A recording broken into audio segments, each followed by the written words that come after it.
जहां दोस्तों गुजरात निकाय चुनाव में बड़ी जीत यहां पर आम आदमी पार्टी को लगी थी, क्योंकि गुजरात के लिए अगर बात करें तो सूरत से 27 सीटों पर जीत हासिल की।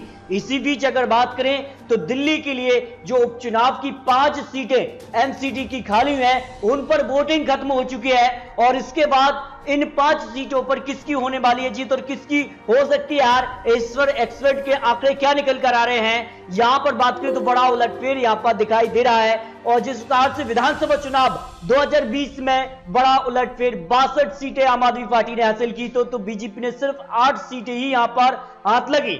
इसके अलावा अगर बात की तो एमसीडी पर बीजेपी का कब्जा माना जाता है। विधानसभा के चुनाव की बात की तो एक तरफा जीत आम आदमी पार्टी को लगती है, लेकिन एमसीडी में बीजेपी का पलड़ा भारी होता है, क्योंकि गुजरात के सूरत में आम आदमी पार्टी ने 27 सीटों पर जीत हासिल की तो बीजेपी का जो गढ़ माना जाता है उसमें यहां पर बड़ी कामयाबी मिली। तो क्या एमसीडी में भी निकाय चुनाव के लिए कुछ बड़ा कर पाएगी यहां पर अरविंद केजरीवाल की टीम? ईश्वर क्या कुछ यहां पर आंकड़े निकल कर आ रहे हैं और 2022 का एमसीडी चुनाव का ये सेमीफाइनल के रूप में देखा जा रहा है। अगर यहां पर बड़ा उलटफेर आम आदमी पार्टी कर जाती है एमसीडी में, वैसे तो बीजेपी का पलड़ा हमेशा से ही भारी रहा है विधानसभा चुनाव में आम आदमी पार्टी, लेकिन 2022 एमसीडी चुनाव के पहले इस चुनाव को सेमीफाइनल माना जा रहा है। ये कहीं ना कहीं अग्नि परीक्षा अरविंद केजरीवाल की है, उनके कामकाज की है। अगर एमसीडी की इन 5 सीटों पर उनको बड़ी कामयाबी मिलती है तो फिर आने वाले जो यहां पर एमसीडी चुनाव 2022 में होने हैं उसमें बड़ा उलटफेर हो सकता है। यहां बात करें 5 सीटों पर एमसीडी की जो यहां पर उपचुनाव की खाली सीटें हैं, जिनमें लोकपुरी की, यहां पर कल्याणपुरी, यहां पर चौहान बागन, रोहिसी और शालीमार बाग नॉर्थ की, ये 5 एमसीडी की जो सीटें हैं वो खाली यहां पर हुई हैं, लेकिन इन पर वोटिंग खत्म हो चुकी है और वोटिंग खत्म होते ही कुछ बड़े आंकड़े निकलकर सामने आ रहे हैं। जहां दोस्तों बात करें ये जो 5 सीटें खाली हुई हैं वो सभी 5 सीटों पर आम आदमी पार्टी का कब्जा था, क्योंकि आम आदमी पार्टी ने इन पार्षदों को विधायकी का चुनाव लड़ा और विधायक बन गए। इस कारण से ये सीटें जो थी वो खाली हो गई और अब यहां पर चुनाव कराया गया।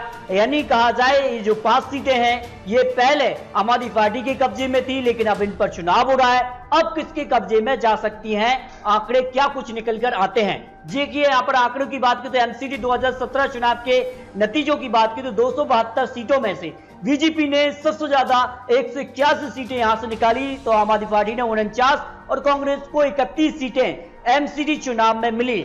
लेकिन एमसीडी चुनाव और विधानसभा चुनाव क्या कुछ आंकड़े हैं, क्योंकि अरविंद केजरीवाल के ही जो पार्षद हैं वो यहां पर सीटें खाली हुई हैं, यानी 5 सीटों पर आम आदमी पार्टी का कब्जा था और अब क्या कुछ आंकड़े बनते नजर आ रहे हैं। देखिए आम आदमी पार्टी पार्षदों के विधायक बनने से ये सीटें खाली हुई हैं और ऐसे में अब इन सीटों पर चुनाव कराया गया है और जिस प्रकार से दिल्ली में अरविंद केजरीवाल को 2020 में जिस प्रकार का समर्थन विधायक चुनाव में मिला, यहां पर मुख्यमंत्री तौर पर उनको चुना गया, एक बड़ा इनके साथ जनसैलाब था।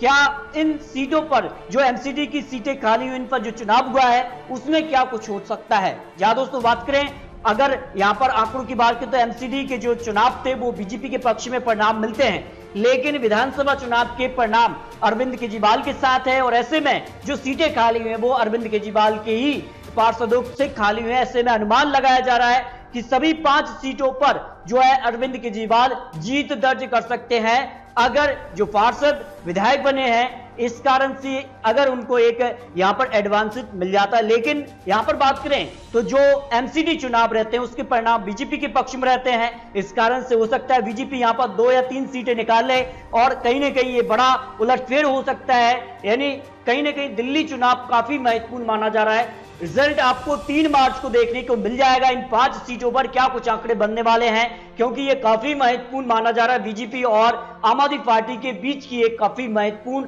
यहां पर लड़ाई दिखाई दी है।